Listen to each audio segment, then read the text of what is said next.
inside the off stump. Oh, he's caught it! I don't believe it! Tom Kohler-Cadmore has caught the most magnificent catch at short third man. It's the end of Daniel Sams, and Somerset have won the Vitality Blast 2023. They've bowled Essex out for 131. Hello there, you're listening to Always Look on the Bright Side of Life. This is the Somerset Cricket Podcast. My name's Ian Shepherd. Joining me this evening, live and in person in the Roll-Off Van der Merwe Pavilion, I've got Harry Everett. And making his Always Look on the Bright Side of Life debut, we have got the assistant editor of the Wisden Almanac, a lifelong Somerset supporter, Kit Harris. Answered the call last minute, Kit, after a combination of presidents off on their birthdays. Happy birthday to... I nearly said South Devon CC, that's my club. Somerset CCC President Sir Peter Wanless, who is today. But welcome along, Kit Harris. Thanks very much for the offer. And how the devil are you? Very well. Feeling very comfortable, same as everyone should be in Somerset, because we've survived and we're all right, aren't we? You should have announced that he's an Iceland international, Shep. You missed one of his titles there. Well, I didn't tell him that. I didn't think it was that important. An Iceland international? You surely knew that. Well, I knew you were involved in with Icelandic cricket a bit, Kit, but I didn't know you're a full international. I'm not sure that I want people to know that. Am I allowed to say that, dare I say, if Shep lived in Iceland, he'd be campaigning to get in the Iceland international team? Was that disrespectful to the legends of Reykjavik? It's a mixed blessing being a mediocre cricketer with a Cricinfo page. There's one match on my Cricinfo page, and the bowling figures are not glamorous. Was that played at the place where I commentated from? No, that was in Malta, Iceland against Hungary. One over for 14, and that was me done. Oh no, who was the captain that day? Oh, that was Nolan Williams, but okay. He took me off, and so would I have. It did not go well. Do we need to ask? You're not off to India then in a couple of weeks? How did the Icelandic World Cup qualifying campaign go, or is it best left unsaid? They're still not allowed in the ICC, not until they get all their boxes ticked. Oh, for this bloody paperwork. It's bureaucracy gone mad. We could spend an hour talking about Icelandic cricket, but we better get back to something. To be fair, I think this is our 100th episode, so we could, or 99th, or 101st. I'm not quite sure what it is. I got Tom Abel on last week under somewhat false pretences. Long story short, iTunes says we've done 99 episodes. Podbean, our service provider, says we're up to 100. I haven't got a clue which one's which, and I do not intend to sit there ticking off every single episode one by one. And I believe we're just being joined by the voice of cricket on BBC Radio Somerset, dialing in from one of the most luxurious hotels in the West Midlands, by the looks of it. 18-hole championship standard golf course, full Olympic-sized swimming pool, spa. Is that about right, Gibbo? No. I'm in the middle of... Don't tell them, Gibbo. You get all the groupies coming over after play. I'm surrounded by students. I'm right in the middle of Birmingham University. Oh, happy days. Oh, I think I stayed there on finals day evening, actually. Alex Davison had a room in there and invited me back to his, the best photographer in the country, invited me back to his room. I couldn't say no, could I? So. Yeah, well, it's perfectly comfortable. But the nearest pub is bloody miles away. You want to have a word with your PA, Gibbo? This is not good enough. We got Kit Harris joining us making his Always Look on the Bright Side of Life debut, Gibbo. Indeed. Yeah. Well, I know Kit. I've worked with him many times. He's a closet Somerset supporter. Not very closet anymore. Yeah, the closet, the lock on the closet has been a bit botched for some years. Well, I am remaining steadfast in that the only non-Somerset CCC supporter to ever appear on this podcast will be our unofficial nemesis, Mr. Topley. Hello to you, Don, if you're listening. Right, what should we talk about? I suppose we should probably talk about, as you alluded to a bit earlier, Kit, that Somerset are now officially 100% mathematically safe from relegation after securing the points they needed to avoid the dreaded drop in a rain-affected draw against Kent at the Cooper Associates County Ground this week. If you missed much of the game, Somerset were stuck into bat racked up 404 for 4 declared, hundreds for Tom Lammonby and Lewis Goldsworthy, and a rampage from TKC, 68 not out off just 31 balls, 2 4s and 8 6s, most of them into the museum car park. And yeah, I fetched one of them, didn't I? See that shit? Yeah, I did see that. You should have kept it because they probably weren't looking for it. I was tempted, and Daniel Bell Drummond shouted back. I think it was right next to Gibbo and Annie when they were commentating. And I chucked the ball back on, and he goes, "I hope you scuffed up one side because we're not doing very much with it at the moment. We could do with some help," he says. You slightly were tempted to do what that man did in South Africa. What, shove it down his pants or in his pint? The ball went into the crowd.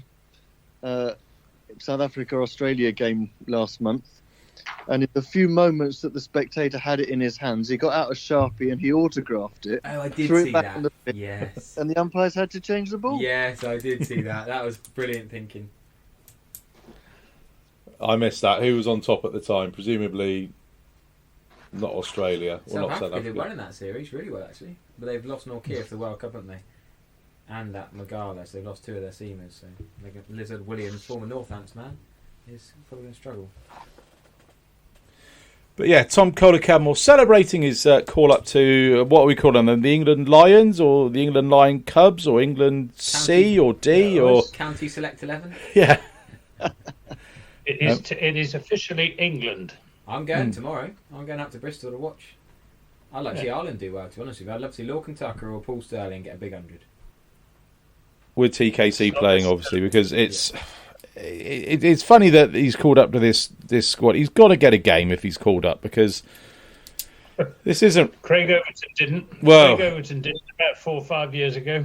That was the T20 series against South Africa, where one of the games was at Taunton in front of his home crowd.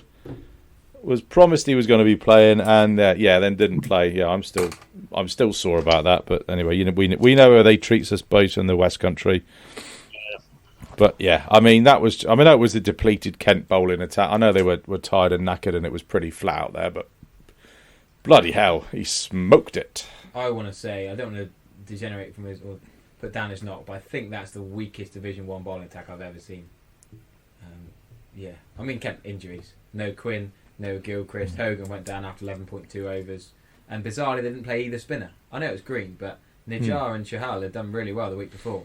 So I think they missed a trick there. And Daniel Bell Drummond had to bowl so many overs on the first day. And yeah, poor old Jazz Singh is young lad and Nurat, young lads. Inexperienced, aren't they? You could tell. I was at Canterbury this afternoon, and it looks like the groundsman's been asked to prepare a turner, and they're going to play both spinners. So maybe they've learned that. Yeah, fair play to them. Good on them. I'd like to see Chahal and Nijar bowling. Well, yeah, Kent, obviously they got Lancashire, so they'll be missing Tom Hartley, who's with England, the full England side giver. Sorry about that. So you would think that, could possibly play into their hands, because they do need a result to stay ahead of Middlesex. Gibbo, you must be feeling pretty happy after speaking to Abel last week and saying that Luke Goldsworthy's got to play, Banton's got to play, and you should be opening, Tom. Luke Goldsworthy? Yeah. Well, I'm glad he did, and they made a very good opening. It was the best opening partnership of the season, wasn't it? 70. It was. Yeah, 70. Although Tom Abel only got 20, I thought he made a big contribution to Tom Lammonby's innings. I think the pair of them bat well together. I think the fact that Tom is out there with Tom Lammonby gives him a bit of confidence, a bit of reassurance, which he lacks with, someone as he's not so familiar with at the other end as Sean Dixon, and someone who isn't getting any runs either.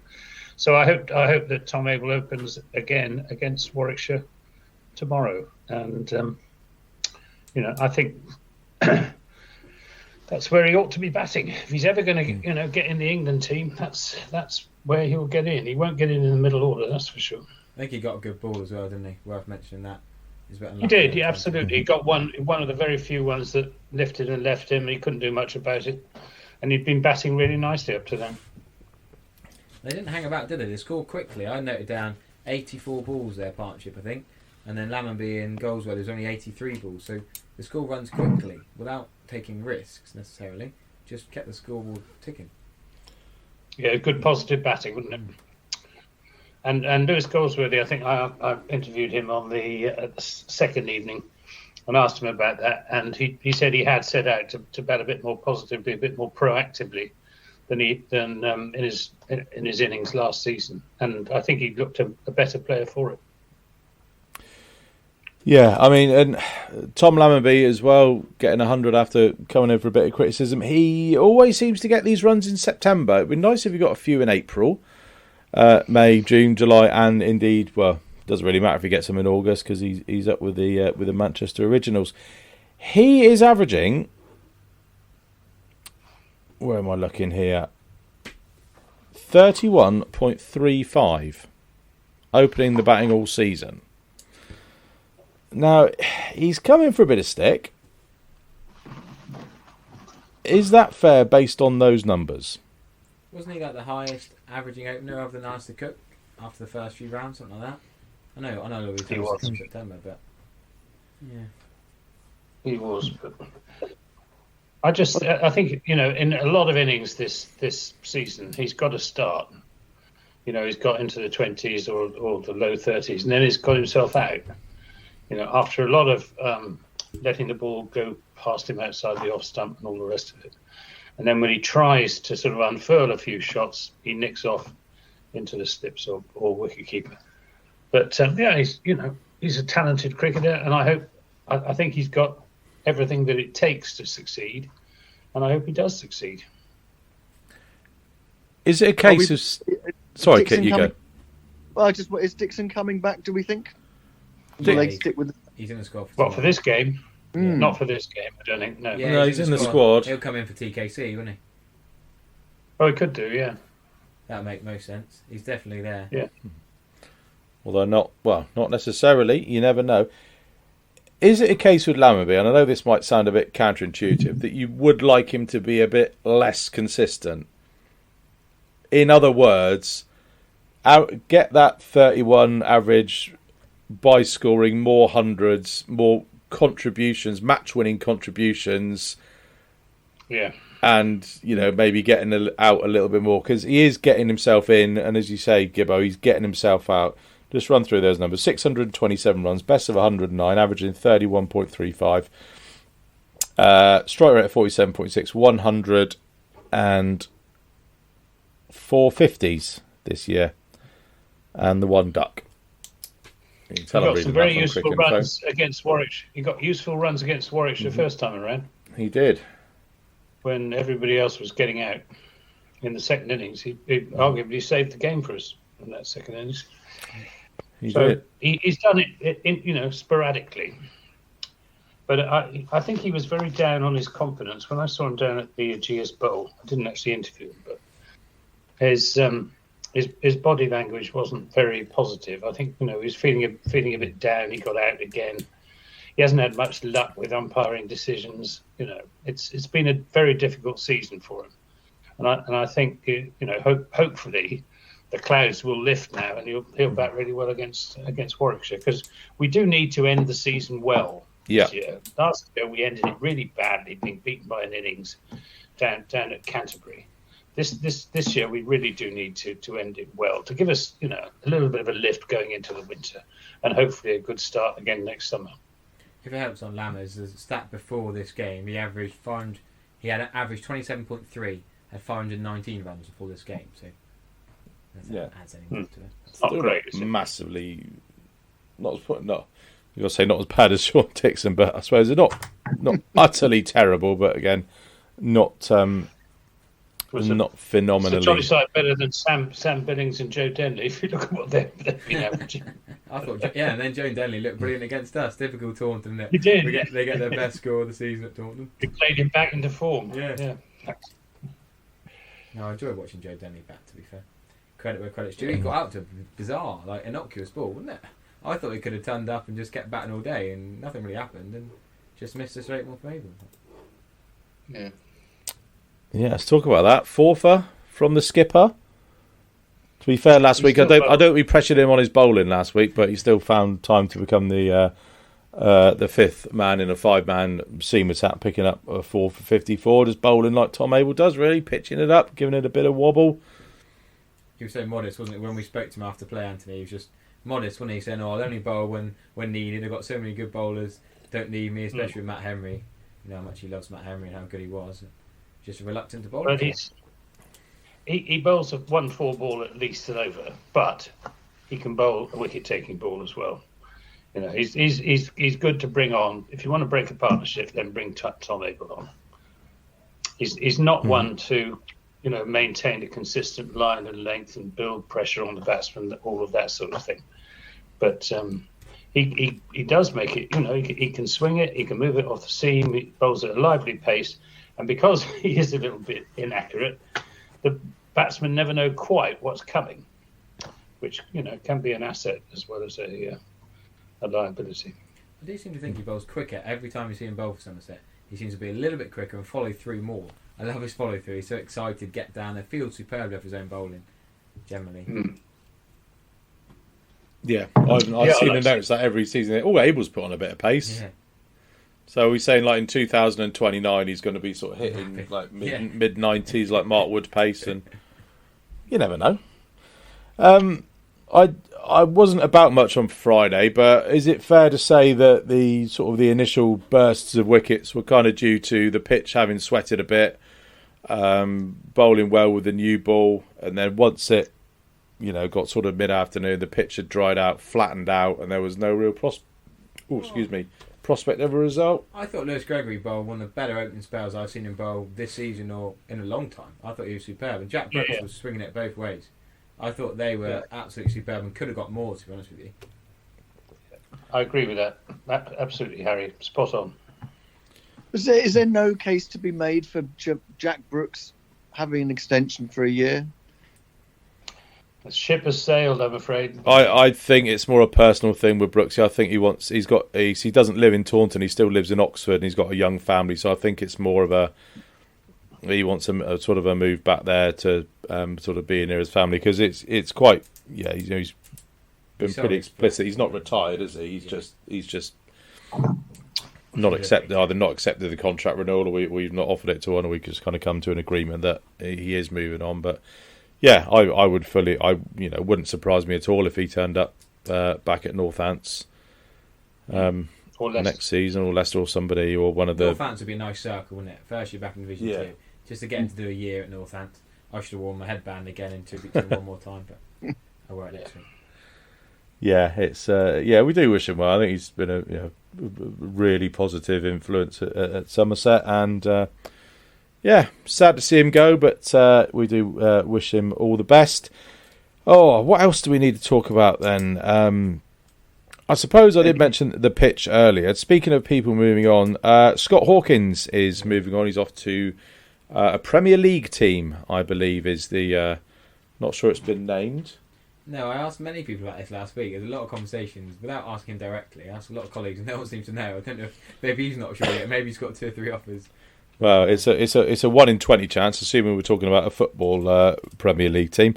I think it's fair to say that the pitches at Taunton have left a little bit to be desired this season. Not necessarily in their quality, but certainly in their liveliness and disposition to produce a result.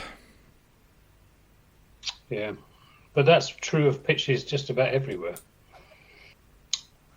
I don't know why it is. I think it's modern drainage systems. I think that there isn't enough moisture underneath.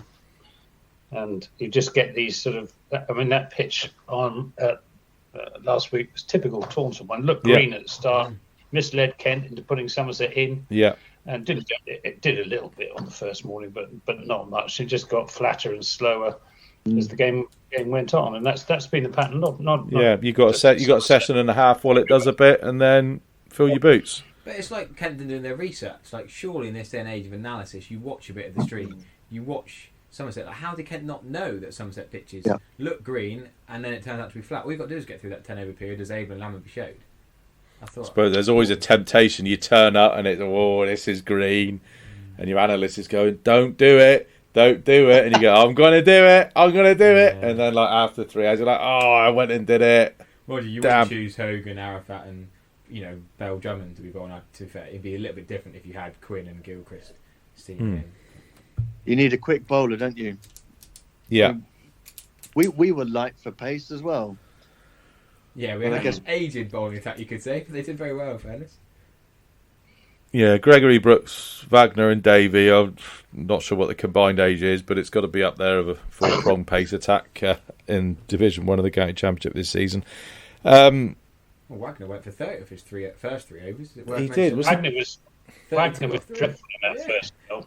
Absolutely dreadful. But I tell you what, I was encouraged by Josh Davey. Yeah. He bowled. I thought he bowled really well. You know, he bowled a few loose balls as well, but he probably got it to do more than anybody else other than Gregory and Brooks in their opening spells. But when he came on as second change, that was good to see after all the injury problems he's had this summer. Because he was named in the twos, wasn't he, the week before? He was named in the twos and didn't bowl. Him and Casey didn't bowl. And he batted, and then he was in the gym. While the twos were playing, he was in the Somerset first in June. I thought it was a bit weird.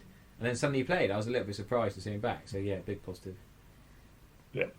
I wonder if there's anything on the grapevine about bowling staffing for next year. I suppose we have nothing new to say about Gregory's contract. No.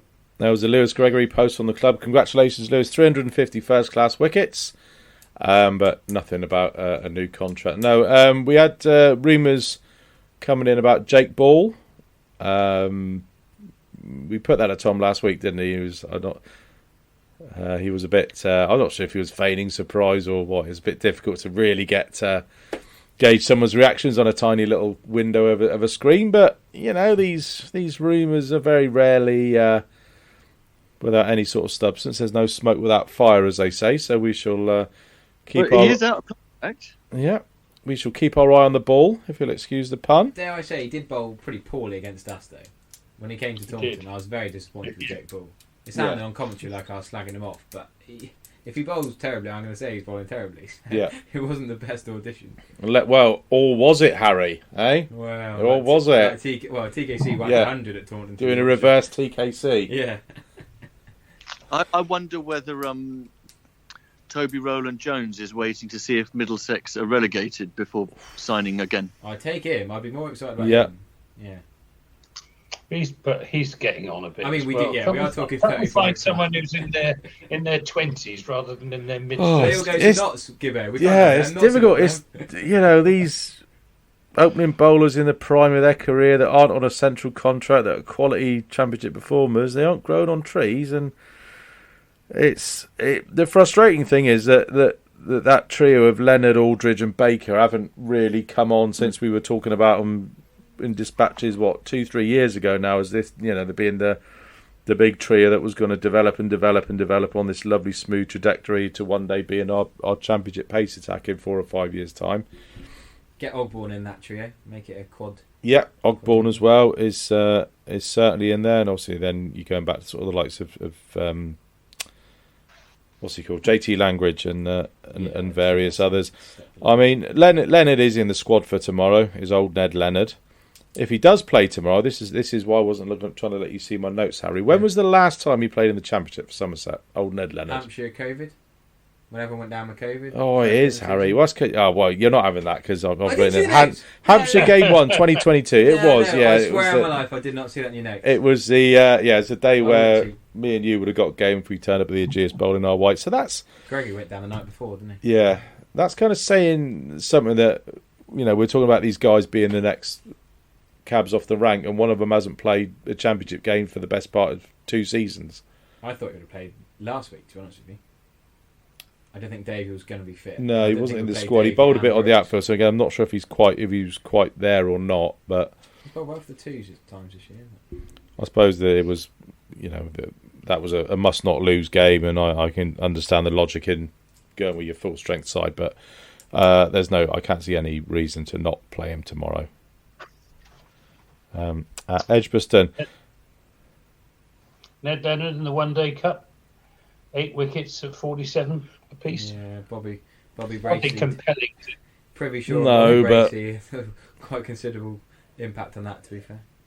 Well, I know. I feel like your one day game is always 2 or 3 years behind your Red Bull game, because you've just got to be on it for the whole game. Any little mistake and boom, you're gone.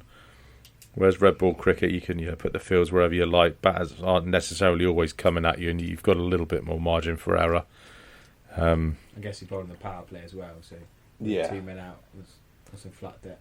Exactly. Now, I commentated for the BBC at Bristol, at Gloucestershire. Oh no! Sorry, Don't talk about that game anymore. That's been erased from our memories, Kit. But this, If this isn't the rain-affected 2020 where Van der Merwe smacked 50 off 13 balls last season, you can stop talking, Kev. Go on, carry on. Two championship games at Bristol, and I saw Zaman Akhtar bowl both. Now Gloucestershire have got him on a 1-year contract. I haven't heard anything about signing for 2024. He's quick, but not just Van Troost quick, but he's got good accuracy in spells. We've probably got enough young bowlers, but he's got pace, which perhaps our young bowlers don't quite have. Well, I'm there tomorrow. And he's out of contract, isn't he? I'll have a word tomorrow, shall I? When I'm watching the England-Ireland game, I'll have a chat with the Gloucestershire lot.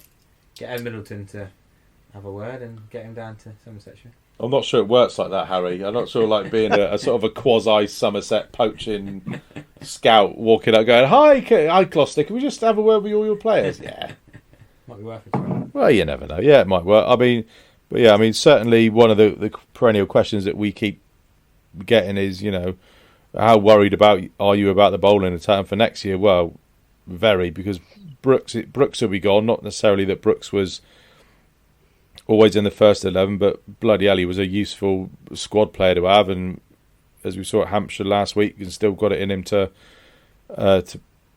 bowl well. And then you're looking at, then you've got Gregory, Overton, and Davey, who are all slightly questionable with injuries and fitness recently. Then you've got the three of Baker, Leonard, and Aldridge, who haven't come on as we would have wanted. And then you've got sort of the next ones down, like Ogborn and JT Langridge et al. So it is, I would suspect, top of Andy Hurry and Jason Kerr's to-do list. Bowlers. Give it 2 years, and James Stephen and Blaze Baker might come into it as well. They're two pretty exciting talents. But yeah, I agree. A few years away. I tell you what, though, on the ICC's Future Tour programme next summer, apart from the World Cup, New Zealand have no international engagements between their tests in March and their tours in September. Matt Henry, Abe Sodhi. Yeah. Job done. Get Matt Henry back. I mean, obviously... Abe said he'd give him anything, didn't he? He did, yeah. That was Tom Abel's blank check, any bowler you like, buy him out of the contract, and Tom Abel is buying Matt Henry out of his New Zealand Central contract. So we get him for the whole summer, which would be ideal if we could do that. That would be the signing of the summer. It would be, but yeah, I agree. I mean, obviously you can add to that list Peter Siddle, who's who won't be coming back. So yeah, Henry, Siddle, and Brooks need replacing. What about a Pakistani fast bowler? Because we've got good contacts in Pakistan, have we not? Good for the hits on YouTube and Twitter. Good for the socials. Ben Warren would love that. Yeah. I mean, Azhar Ali and all the other Pakistanis we've had. There seem to be some very promising young, quickish Pakistani bowlers. Are we talking Nasim Shah, Harish Ralph, or the level below that might be more available? I would think the level below, possibly, who might be more available, yeah. It would be good to have someone who isn't going to be going off to the T20 World Cup. The trouble is they're coming here as well, aren't they? They're playing Netherlands and Ireland and England about 8 or 9 T20s before the World Cup. The Australians are completely vacant on the schedule, like New Zealand next summer. Someone like a Berendorf? I don't know, we can put any name out there, but wouldn't be quite in the Australian side anymore, but could be. Spencer Johnson would be fun, wouldn't it? Well, yeah. Was he the guy that Brisbane Heat lad, yeah. took the one run in duet bowled his 3.2 overs, one run in the other competition? Don't know anything about that, but I know he's very good in the Big Bash. They acted like he was unheard of in that other competition when I knew his name beforehand. So. But I think, talking as we are, there is no real solution in the sense of you are never ever now going to get a player for the whole summer like the good old days where you just drop the contract in, Viv and Joel's pigeonhole at the end of September, and it'd be signed and they'd be back the year after.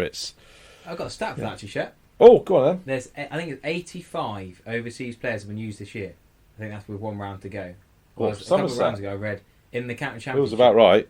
Could they get to 100? Was the chat? This was, I think it might have been in the Cricketer a couple of weeks ago, so it might be more than 85 now. But like you just said, like the days when they were all, I think Middlesex only had Peter Milan, didn't they? Yeah, it's five. That's nearly 5 each. That's some good go. Well, we must have had. What have we had? Bancroft, Henry, Siddle, Wagner.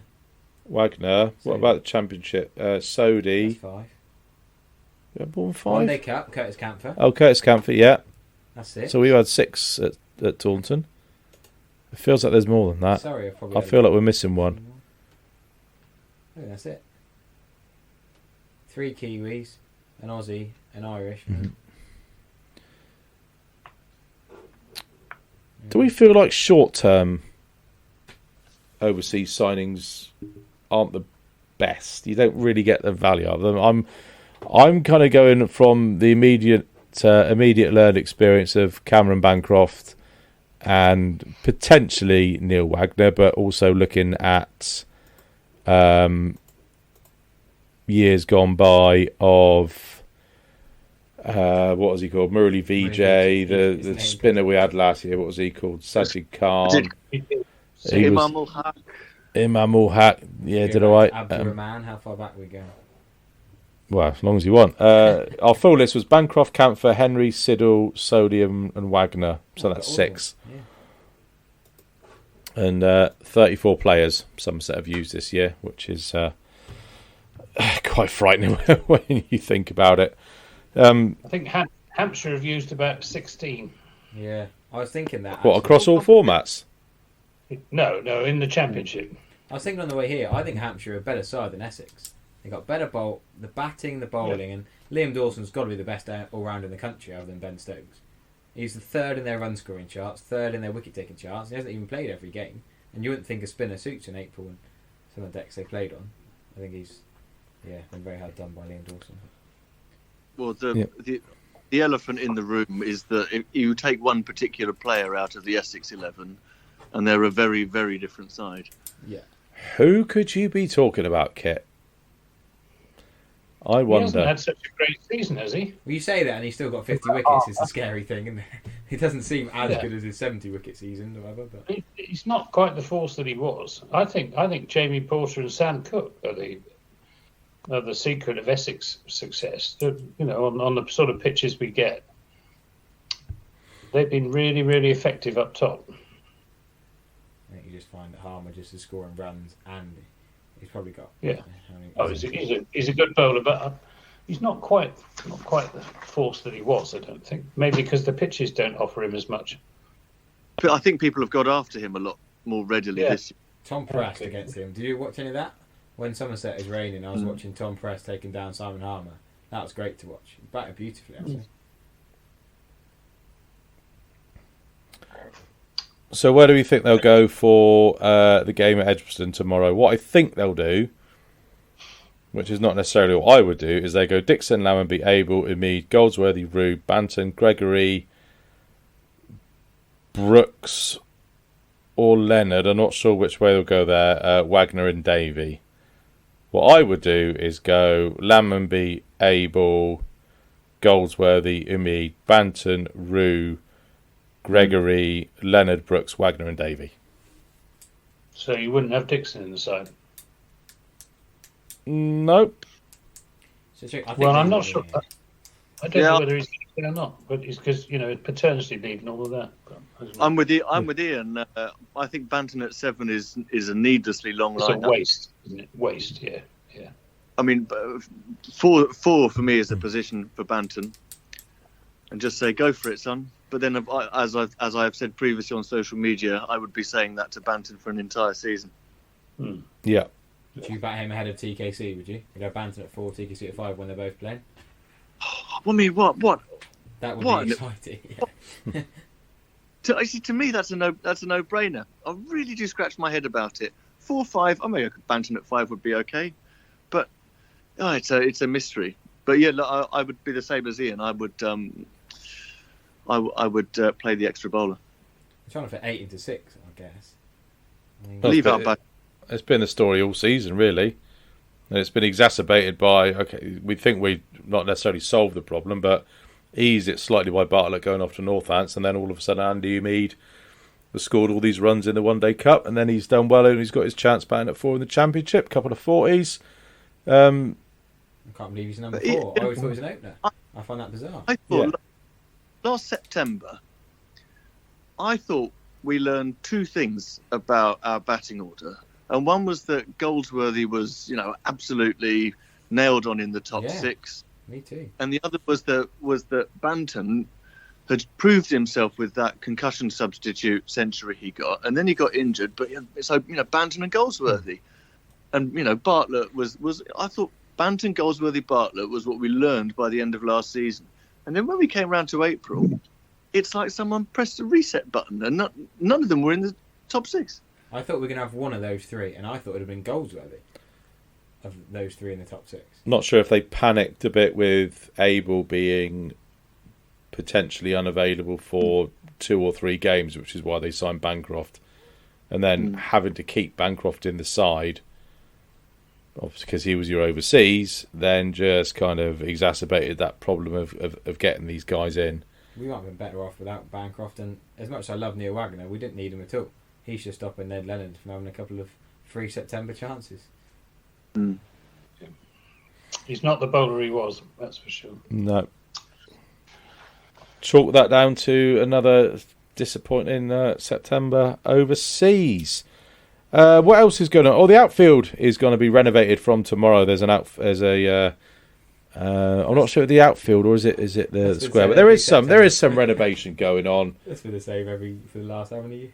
A couple of car parks will be unavailable, or something like that. But it says it's got to be done by the end of October, and last season it wasn't done by the time the season started. So let's hope they're a little bit more accurate in their observations this time around. You bemoaned the Gibbo. You bemoaned the 6 or 7 pallets worth of loam that were stacked up. Ongar loam. All the way from Essex. Yeah. Putting Essex loam on our pitch feels like when an Arsenal fan buried an Arsenal shirt in the foundations of the Tottenham Hotspur Stadium. It just feels wrong. Can we not get some Somerset loam? Well, there is Mendip loam. Mendip loam is the stuff. Well, let's get Mendip loam then. If we need loam, we should be getting it from those bloody. Oh. Yeah. I've had enough commentators call it the Mendip Hills, not the Quantock Hills, so we may as well have the Mendip Hills. Let's get some proper Somerset Mendip loam in next season. Hopefully, the new head groundsman will be listening and make it so for next season. What else is going on? Oh, you can vote for your player of the season. Have a look at Somerset social media for the link to that. I'm not quite sure why. Well, he is leaving, but George Bartlett's not available to vote for if you were planning on voting for George Bartlett. But obviously, as he's off to pastures new, it's understandable why he's not there. Quick straw poll, gents. Who's your supporters or your player of the year so far? Well, it's pretty obvious, isn't it?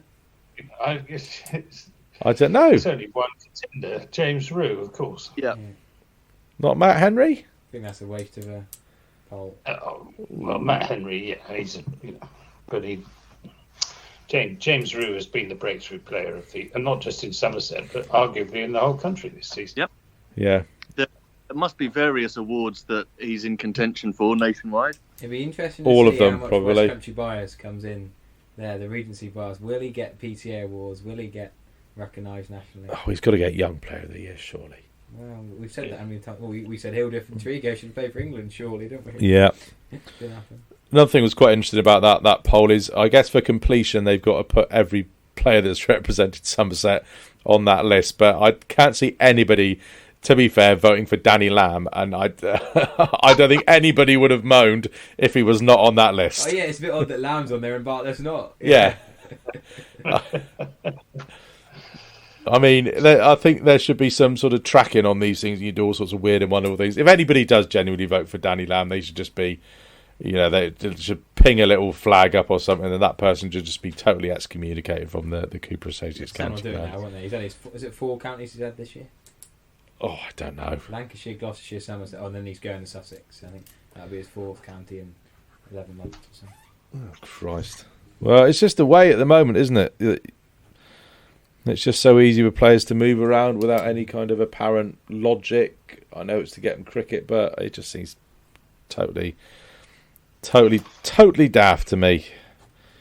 What else is going on? Should we pop over to our listeners' questions? I think we probably answered most of them already, but let's scoot on over to my Twitter notifications, which, despite me having primed them, have decided to reload. Matthew Lappin has said, should we be looking at signing a domestic bowler or two? Who would you like to see take polls at the Cooper Associates County Ground? Who's comes in for TKC? Bash and push bands up to 5? ? Well, I've given my team. Are you kind of all in broad agreement with that? Yeah, that would be my 11. Yeah, me too. Yeah, I think the tricky one is whether will one of Davey or Brooks or Gregory miss out to give Leonard a game. I think Dixon in for TKC, but there might be a nigger we don't know about. Do you know what I mean? That often one of these guys has got something going on that means he might want to rest, even though it's the last game of the season. And I think every week now we're going to be talking about signing a domestic bowler or two, maybe 3, maybe 4, even 5. Tom Potter, with Siddle calling it time in his career in England, Henry playing at the T20 World Cup soon, Gregory yet to pen a new deal. Should we be concerned about bowling options next year across all formats? Tom, you must be a new listener. It's been a perennial theme for the last year, probably. I think that was it. It was a fairly light bunch of questions today. Mike Unwin said, "I was pop one in." It's his favourite song to sum up the season so far. That's really good. That is. I hope you're going to sing it. Mine from the film/musical Grease. Summer days drifting away to the summer nights. I have actually sung this on Radio 5 Live. This is a story.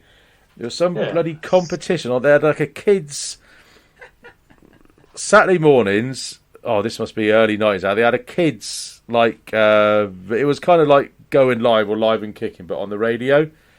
And there was a karaoke competition, and I duetted that with Yvette Fielding off of the Blue Peter and that Ghost programme. And that has to be true, because there's no way you'd make up something that ridiculous. So there we go. So I've no idea how rugged it is.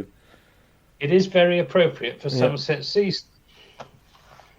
Summer days drifting away to the summer nights at the Cooper Associates County Ground.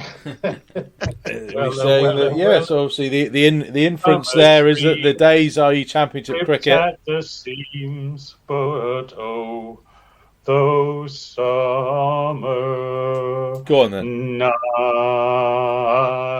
Oh, you're not. That's Gibber. That's beautiful. You're not quite hitting the high notes though.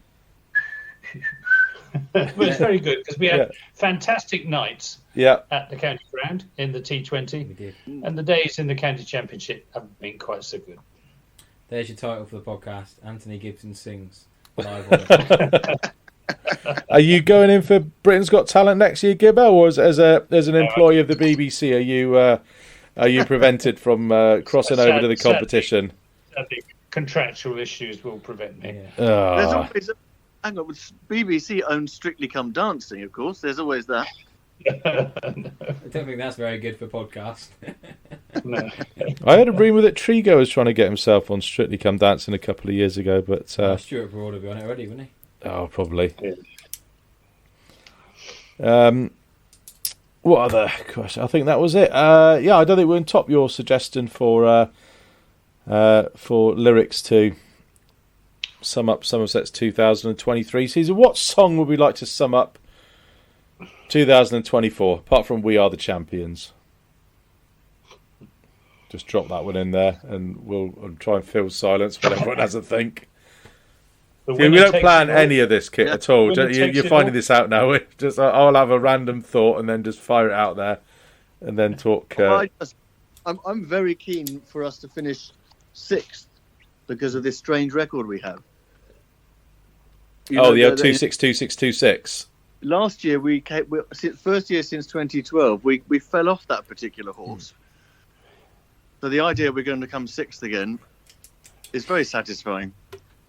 Yeah, what can we finish? It's 5th, 6th, or 7th, isn't it? Yeah. If my memory's right. Oh, the table's looking well. Oh yeah. Sorry, only need a handful of points to clinch the championship. We should beat Warwickshire, go above them. It's a top 3 in it. No, we can't go above Warwickshire with 30 points behind. We finish either 5th, 6th, or 7th. That's right. My maths is right. Yeah, and Durham are up. Worcester need Worcestershire nearly up. an absolute catastrophe to not come up at the expense of Leicestershire, which would be 2 nice grounds to go to next year. Is there an official podcast position on Kent or Middlesex who we want to stay up? I don't think we've got much beef with either of them, to be honest. The Lord's away trip is always a nice one, but then the Canterbury's equally as nice. I'd rather see Kent stay up, but I don't see it happening. I think Middlesex is stronger than Kent. I'd like to see Kent stay up as well because I prefer Canterbury to Lords. Yeah, and they think Yeah, Gilchrist is nice to see. I find Middlesex a bit whingy, but they do have a very nice commentator on the BBC, so They do. 50-50. I suppose if Kent do go down, then our president, Sir Peter Wanless, will avoid the split loyalties game once a year, at least in the championship. But no, I've got no real preference. Kent or nobody from Kent or Middlesex is on the list as far as I'm aware. So we'll sort that out. What else we got going on? I think that's it. Oh, Kit, you had some news about Shepton Mallet, which you were going to give to Gibbo, which I'm sure will brighten his. Well, Gibbo will know already about the developments at Shepton Mallet this summer. Which developments? The developments involving Perry. Perry? Oh, what, the Revival of Babycham?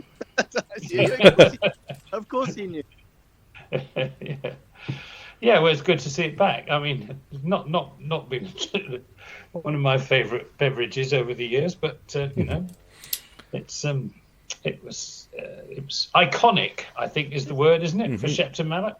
The showerings have brought back the factory, and I gather that last fortnight or so, a new refurbished Babycham fawn was put up on the roof. I haven't seen it yet. Yeah, I know they were going to. Yeah. Oh, well, that's good, isn't it?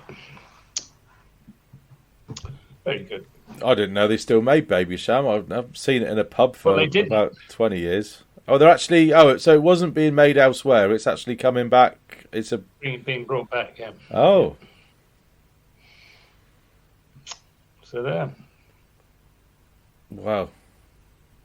Well, I don't want to say "and on that bombshell," but do we have any other business, chaps, before we knock this on the head for tonight? Oh, Warwickshire name their squad for tomorrow if anyone's interested. 30-man squad. I would guess Benjamin and one of the Seamers would be the two to miss out. Whether Miles is fit to play again, because Rushworth and Hannon Dolby will most definitely play. Whether Henry Brooks and Craig Miles both play will be interesting. But interested to see Craig Brathwaite, bit of a limpet at the top. Rob Yates will probably open. They've won a couple in a row, haven't they, Warwickshire? So could be 3-3 if they. But no Sam Hain, thank goodness. No, off with England. Yeah, well, Will Rhodes got 100 last week, didn't he? So captain. He did, yeah. Yeah, be nice to see TKC smashing it at the what do we call it now? The unique seats. Yeah. Bright side, horrible. No, it's not bright side anymore. Dark side. Do we have a definitive before we go? Do we have a definitive answer why they seem to always get one days and T20s and we don't? Closer for people to get to. Don't want to go an extra hour down the M5 today. Probably. But Capacity, ground capacity. They got. it's not going to be a million miles away, and you can't tell me that game against Ireland is going to be a sellout. Better Wi-Fi in Bristol, maybe. Well, Taunton's a nicer ground, and I'm not saying that as biased. It is objectively a nicer ground. Oh, even the Gloucestershire fans said that. Bristol's horrible. Even Stephen Lamb, who lives in Bristol, drives down from Bristol to Somerset to come and support Somerset. Yeah, Taunton's easier to get to. It's a 5-minute walk from the train station, and it's 5 minutes off the M5. You know what? The broadcasting infrastructure is probably better at Bristol. Yeah, absolutely. When it comes to the television cameras. Oh, Not to mention the BBC radio commentary box as well. have you had any word on that yet, Gibbo? No, not Oh. I'm sure after 3 or 4... How long have you been in that? Was it 3 years you've been down in that thing now? 2, I think. Oh, dear.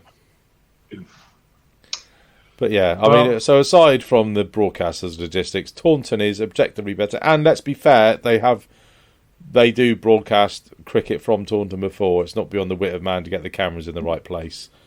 They have done both international and domestic fixtures. So sort your lives out, Sky and ECB. And on that bombshell, I'm going to go and have some supper. Oh, what are you having, Gibbo? Nothing very exciting. Is this in the Premier Inn menu, or are you going to venture down the Students' Union? It's not a Premier Inn. It's quite smart, but it's as I say, it's right in the middle of Birmingham University. A pot noodle in a microwave. Yeah. If you're in the student village. Yeah, exactly. Yeah, wake up at 4 o'clock, watch Countdown. Job done. Countdown. Oh, yeah. I don't know. It's what students do, isn't it? I don't know. You're not venturing into the Student Union then, Gibbo, and see what real hell they've got there? With that singing voice, you should. Be a burger, I expect. Yeah, go on karaoke, Gibbo. That would be a laugh. I would pay to watch that. I'm pretty sure Mondays is karaoke nights at Birmingham Students' Union. I'll give a rendition of Summer Days and Summer Nights on the sometime in the course of the next 4 days. All right. Happy days, Gibbo. Well, enjoy your call at Edgbaston over the next few days. Kit, it's been a pleasure. Thanks for stepping into the breach and making your Always Look on the Bright Side of Life debut. If you are available in the future, please don't hesitate to let me know, or if this experience has been so harrowing that you now require counselling, please contact my insurance company. Harry, thanks for coming across as always. And don't forget the Somerset End of Season dinner is on October the 5th. There's a few tickets remaining, so please do pop along and get your tickets there. You going, Harry? I think you were still deciding. Yeah, still probably. We should also mention the WPA Predictions League. I had a look at the leaderboard earlier. Thomas Rue's in 49th. I'm in 20th. Ben Warren's in 11th. So if you're doing your WPA predictions, you've got to answer 2 questions before tomorrow. I haven't done that all year. I think it's top run scorer and top. I preferred it when he just did it at the start of the season and forgot about it. Yeah, because then I put goals with as my top run scorer and they didn't pick him. Well, Kimbo's just unceremoniously buggered off while we're talking nonsense. Right, yeah, and another thing you need to know, Kit, is we do take about 15 minutes to end the podcast because stuff always just pops into people's heads. We will officially call that a night. Best of luck to Tom Abel and the boys up at Edgbaston tomorrow, and we'll catch up with you next week.